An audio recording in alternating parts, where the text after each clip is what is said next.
Hello, welcome to another edition of The Forge, a transformative space where young minds are built, reformed, and empowered for purpose. On today's edition of The Forge, we're going to be discussing a very important issue that is relevant to the young people of this generation.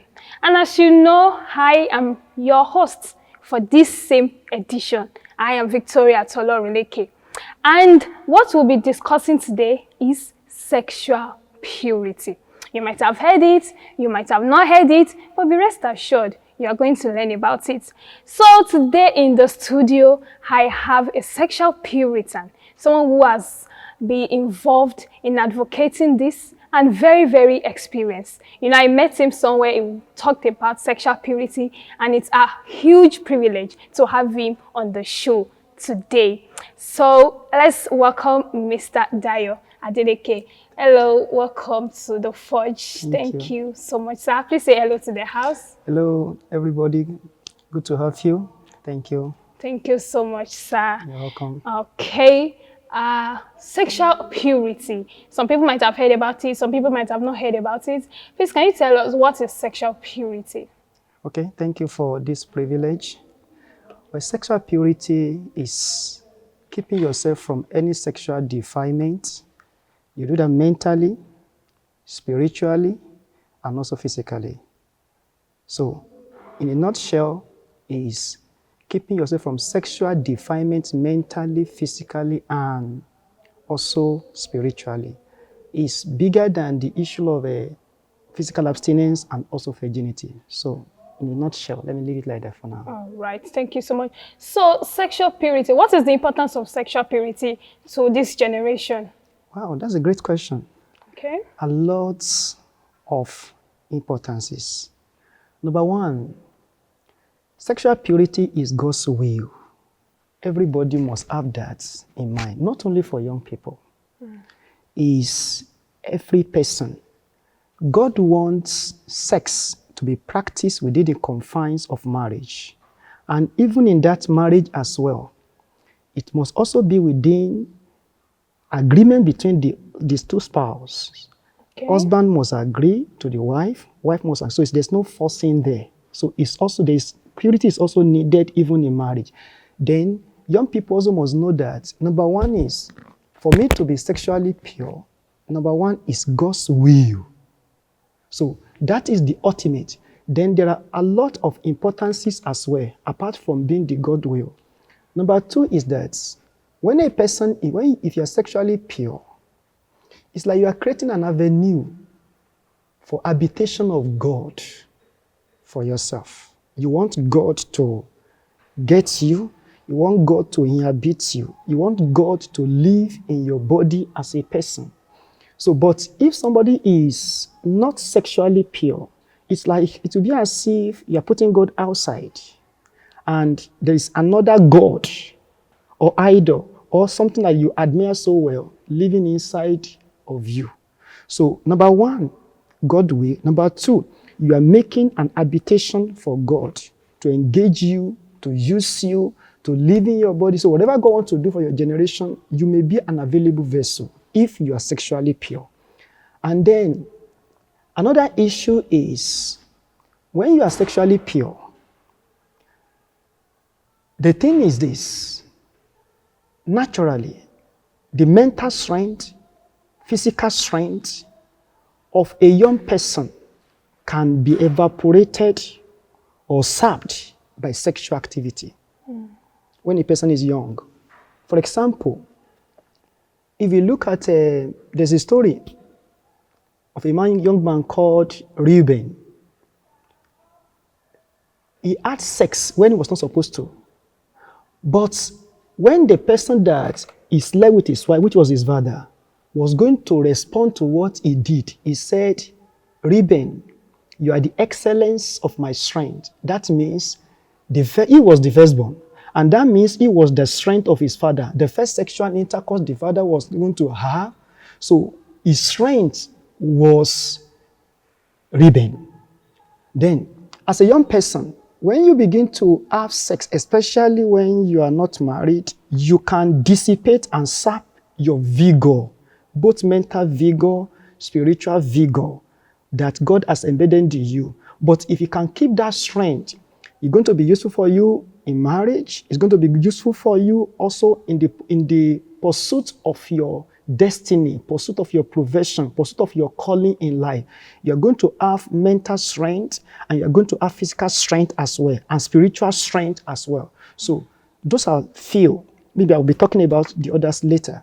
Wow. Thank you so much for that. You're So to maintain sexual purity as a young person, what are the boundaries we need to put in place? Okay. Now, to maintain sexual purity, number one, you should know that it's not difficult at all. At all. You don't have it in mind that see you are doing what somebody has never done before. No, it didn't start with you. You are not doing a strange thing, even though it may look strange as if you are doing something strange in the sight of other people. For example, friends, peer groups, it may look strange, but setting boundaries and necessity of setting boundaries are not anything difficult at all for you to do. Number one boundary you must set is that if you are not ready for marriage, get rid of unneeded, unnecessary, untimely, undue relationship. Let me come openly. The one especially that is now called boyfriend-girlfriend. So many people have been disvirgined, inflicted with diseases because of undue, unnecessary, unneeded, untimely relationship when they didn't know the value of it. They didn't need it at all. But anyway, they went into relationship. And each relationship you have must have an influence in you. Either you know or you don't know. Yeah. It's going to have influence in your mind. It's going to have influence in your body. It's going to have influence in your spirit. And it can bring you to doing the thing you never thought you were going to do. So, number one is that if you are not ready for relationship, I advise you, don't go into relationship. If you are not ready for marriage especially, don't go into relationship, especially the one that is called boyfriend, girlfriend. And even if you are ready for relationship, let your marriage, and let your relationship, when you are ready for marriage, let your relationship be the one that is open, clean, pure, so that by the grace of God, you can be sexually pure and you are not divided. Another issue is that, another boundary you must set is social media.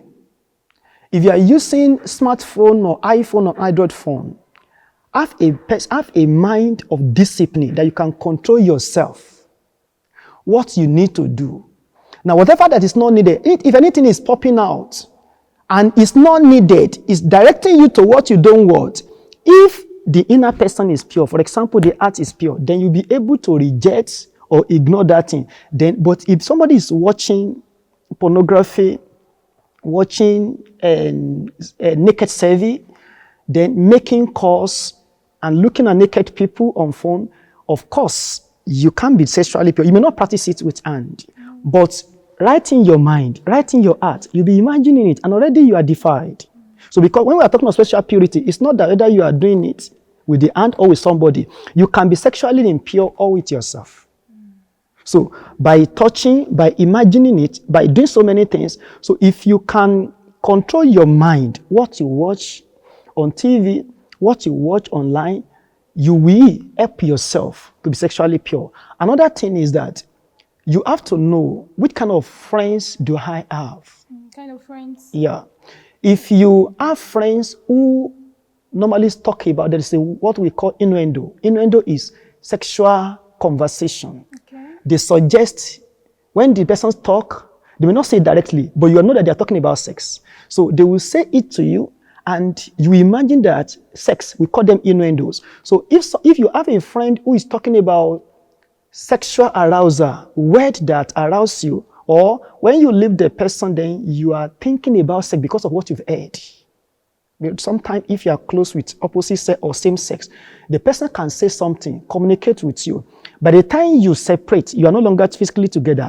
You start thinking about the word. And the spirit of that word you heard will be manifesting on your mind. And you discover that you are having some sensual feelings, which may make you to be defiled. So when you meet a friend, be it same sex or opposite sex, and the conversation is not clean, it's not pure, do yourself good by confidently, courageously separate yourself from the person. And you must not be afraid to do that. Wow. No matter what the person is doing for you. Since it will be as if the person is like a snake that is taking the eggs laid by your chicken. So when you want to kill such a snake, you should not be afraid. You should not pity the snake. Do it courageously. Yes. Kill the snake. Have no pity upon the snake because the snake is wasting your eggs. So in the same manner, when somebody is defiling you, making you impure, no matter what the benefit you are getting from the person, you should do yourself good because it's like the arm is now hurting you, bringing you down. So it is be better to be so much courageous as a person without pity. Don't think as if, okay, I love the person, or the person loves me, or the person is going to die if I leave the person. Before you met the person didn't die. So even leaving the person is not going to die. So to do yourself good, separate from such a person. And again, another thing that can make you to be sexually pure is if you keep your mind on the things of God. If you can control your mind, discipline is not only physical. You can discipline your mind. You can discipline your thoughts. You can discipline your imagination. If you can have authority upon yourself, if you can discipline yourself, what you think about, and then you come back to your senses immediately when you begin to imagine something, because you can be alone and make yourself a slave of sexual impurity. For example, nobody can fall into sexual purity. I will explain what I mean. Nobody can fall into sexual purity. Anybody can just walk into it. You cannot say it happened by mistakes. The reason is because it starts from the mind. You begin to picture it. You will think about it. You will imagine it.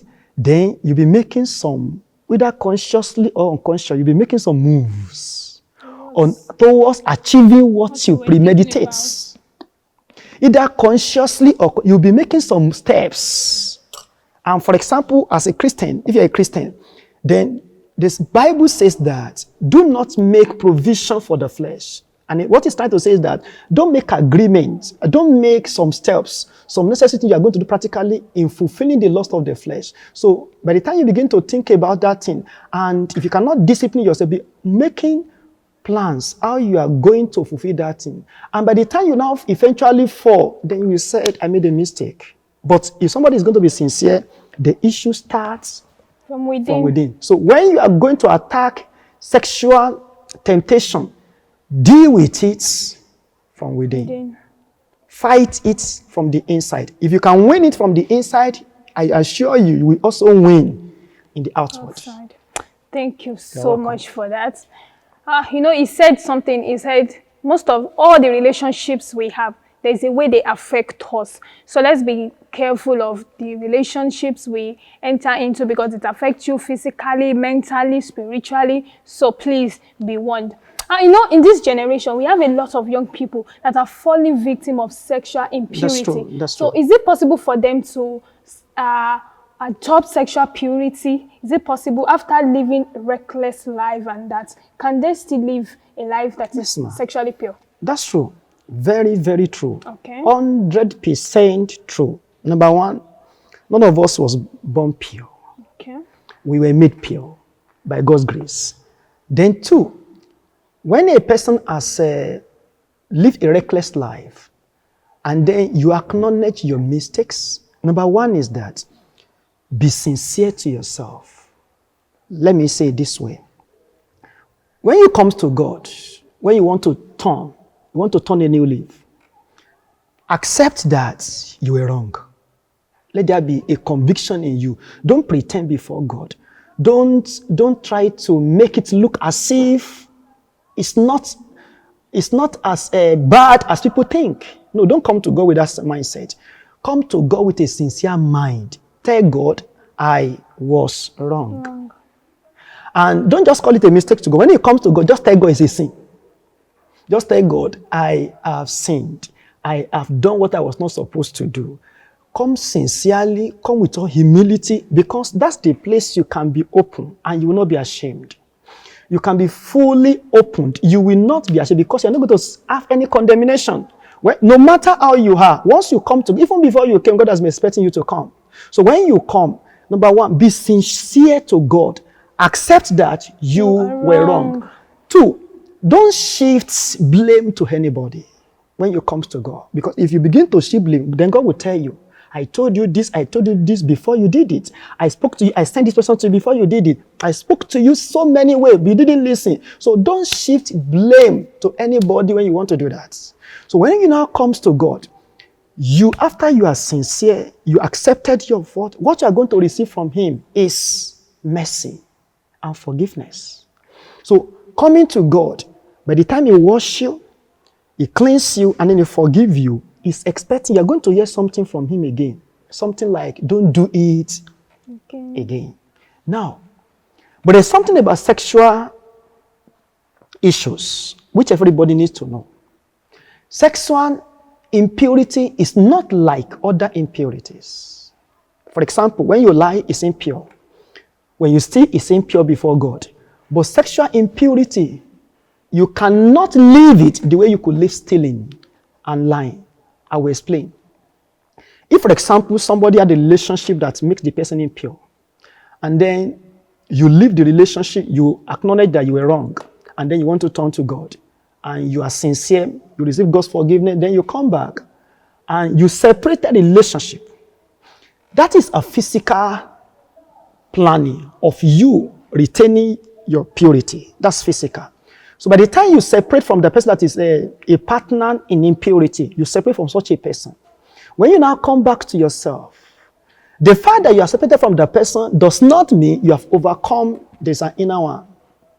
So there is still a battling. You'll be battling because all the sexual intercourse you had, the impurity you had at that time, they will still come back to you, even when you are alone in your room. All the imagination will come to you, everything will be open to you, so that to get you back into it again. So that means you have now to fight. You are going to fight within. You will battle within. Because if you don't do that within, it will take you back to where you are coming from. To where you are coming from. It may make you to go to another relationship in the next 2 weeks or 1 month after you broke one.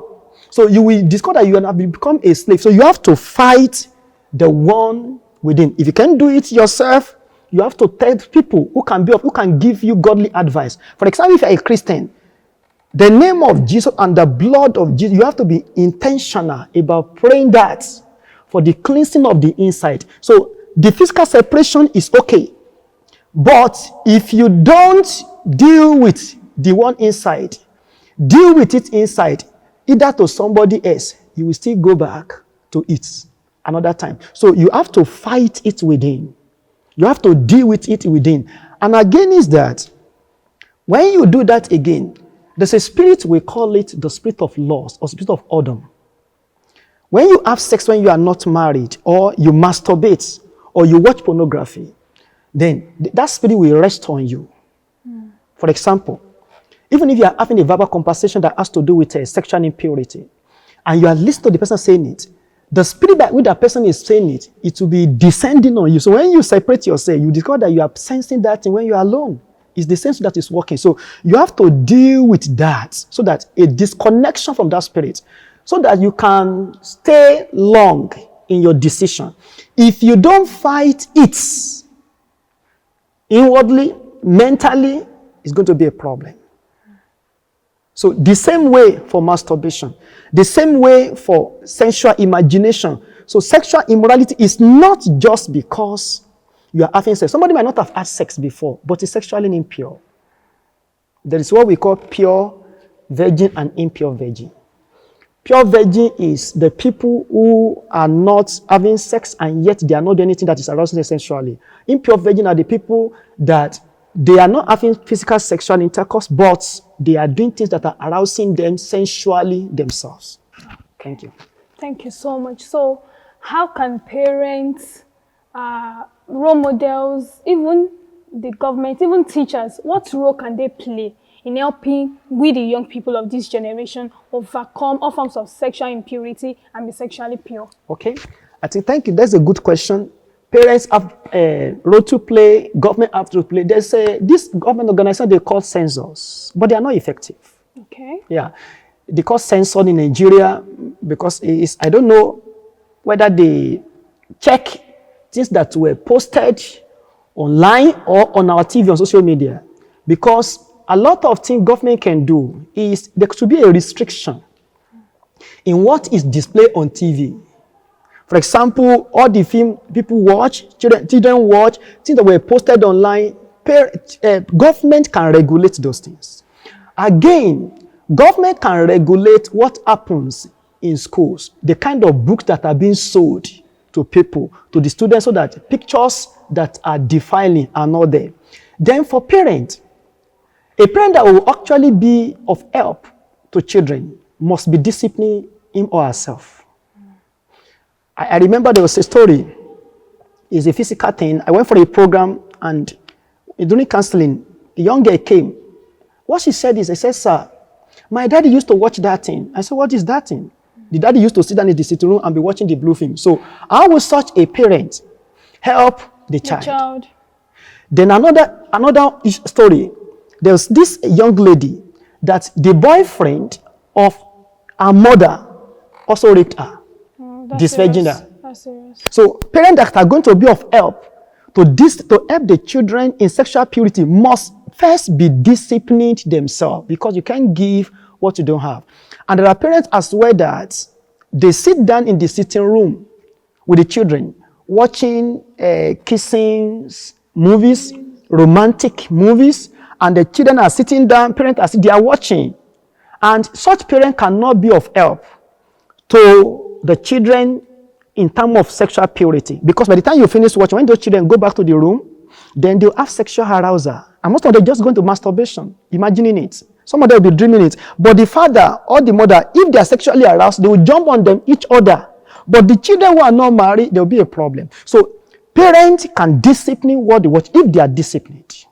They can discipline what the children do, and so those parents that they have their children different opposite sex sleeping in the same room, they should please watch, because a lot of things are happening among the children, even though they are the same parent. But some of them are sleeping together, romancing themselves. Parents don't know about it. So we've had cases of the sister sleeping with the younger brother in the room. We've had cases of a girl became pregnant for the younger brother.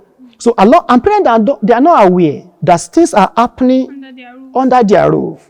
So if they are going to help the children to keep sexual purity, they must be disciplined themselves. And teachers as well.